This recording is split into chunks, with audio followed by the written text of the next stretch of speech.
अच्छा, question number 6 को देखो आप।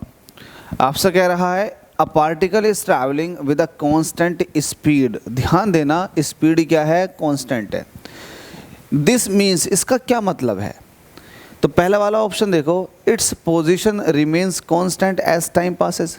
अगर मैं कांस्टेंट स्पीड से चल रहा हूँ तो मेरी पोजीशन तो चेंज हो रही है, हर एक सेकंड में मेरी पोजीशन चेंज हो रही होगी।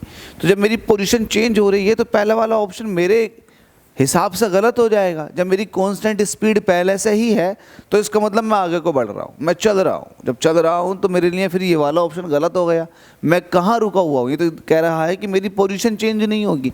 पोजीशन चेंज ना होने का मतलब रुके होने की कंडीशन है, तो ऐसा नहीं है ना। बिल्कुल सही बात है, तो पहला ऑप्शन कट गया। दूसरा, it covers equal distances in equal time intervals. तो ये वाली बात क्या सही है?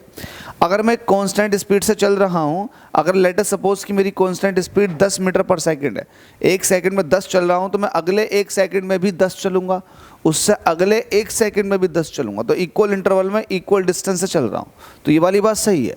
इस हिसाब से ऑप्शन बी बिल्कुल सही हो जाएगा। जरा अगले ऑप्शन पर नज़र डालते हैं, तो मेरा नज़र पड़ा इट्स एक्सेलरेशन इज 0 पे। ओ हो, तो दिमाग में बुद्धि जलेगी भाई, बुद्धि जो है चमकेगी। अब दिमाग में ये आएगा कि हाँ यार, एक्सेलरेशन तो यार 0 होना चाहिए क्योंकि स्पीड जो है वो कांस्टेंट है।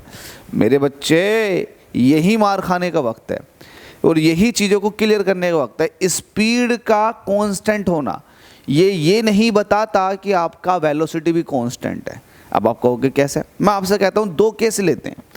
एक केस लेते हैं स्ट्रेट लाइन का और एक लेते हैं सर्कुलर मोशन का। सही है भाई? स्ट्रेट लाइन में आप 10 मीटर पर सेकंड से चल रहे हैं और सर्कुलर मोशन में भी आप 10 मीटर पर सेकंड से चल रहे हैं, ठीक है। अब मैं ये कह रहा हूँ कि आप एक सेकंड में 10 मीटर चले, मतलब यहाँ से यहाँ तक आ गए, ठीक है। मैं कह रहा हूँ कि आप एक सेकंड में इस केस में भी यहाँ तक आ गए। ये आपके ये 10 मीटर का डिस्टेंस है एक सेकंड में। क्लियर है? 10 मीटर पर सेकंड से ये पता चल गया कि यहाँ भी आपने 10 मीटर ट्रैवल कर लिया एक सेकंड में, यहाँ भी 10 मीटर ट्रैवल कर लिया। लेकिन अगर मैं आपसे पूछूं कि बेटे ये कांस्टेंट स्पीड है, आप कहोगे बिल्कुल है सर, ये कांस्टेंट स्पीड है। यस, बिल्कुल है। लेकिन अब अगर मैं आपसे पूछूं कि यहाँ पर वेलोसिटी कितनी है, तो आप कहोगे सर यहाँ पर वेलोसिटी की डायरेक्शन ये आ गई और यहाँ पर वेलोसिटी ये थी। तो वेलोसिटी की डायरेक्शन चेंज होने की वजह से वेलोसिटी का मैग्नीट्यूड सेम रहेगा, बट डायरेक्शन चेंज होने की वजह से वेलोसिटी चेंज हो जाएगी। और जब वेलोसिटी चेंज हो जाएगी तो एक्सेलरेशन पक्का आएगा। लेकिन अगर मैं आपसे यहाँ पूछूं तो जल्दी से बताओ, यहाँ पूछूं तो आप कहोगे सर, यहाँ पूछोगे तो यहाँ तो सर डायरेक्शन तो सेम है, डायरेक्शन चेंज नहीं हो रही है। जब डायरेक्शन चेंज नहीं हो रही है, डायरेक्शन सेम है, तो वेलोसिटी कांस्टेंट होगी। यहाँ के केस में वेलोसिटी भी कांस्टेंट होगी क्योंकि मोशन स्ट्रेट लाइन में हो रही है। तो जब यहाँ के केस में वेलोसिटी भी यही होगी जो स्पीड होगी, तो यहाँ पर एक्सेलरेशन 0 होगा। यहाँ पर एक्सेलरेशन 0 होगा क्योंकि वेलोसिटी चेंज नहीं हो रही।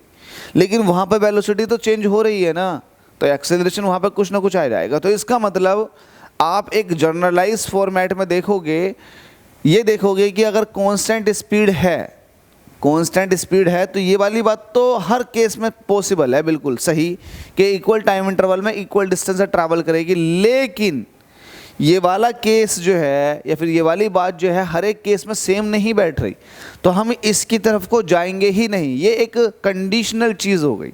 अगर कंडीशन दे रही होती तो बात कर लेते। हमसे कह रहा है इट्स एक्सेलरेशन इज 0, उसका एक्सेलरेशन 0 होगा, तो होता भी है और नहीं भी होता।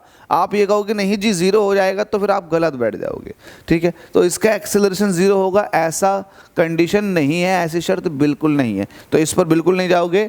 स्पीड कांस्टेंट है, ध्यान देना, ऑप्शन बी वाला बिल्कुल सही हो जाएगा, वो हर एक कंडीशन में पॉसिबल है। अगले क्वेश्चन में बात करता हूँ।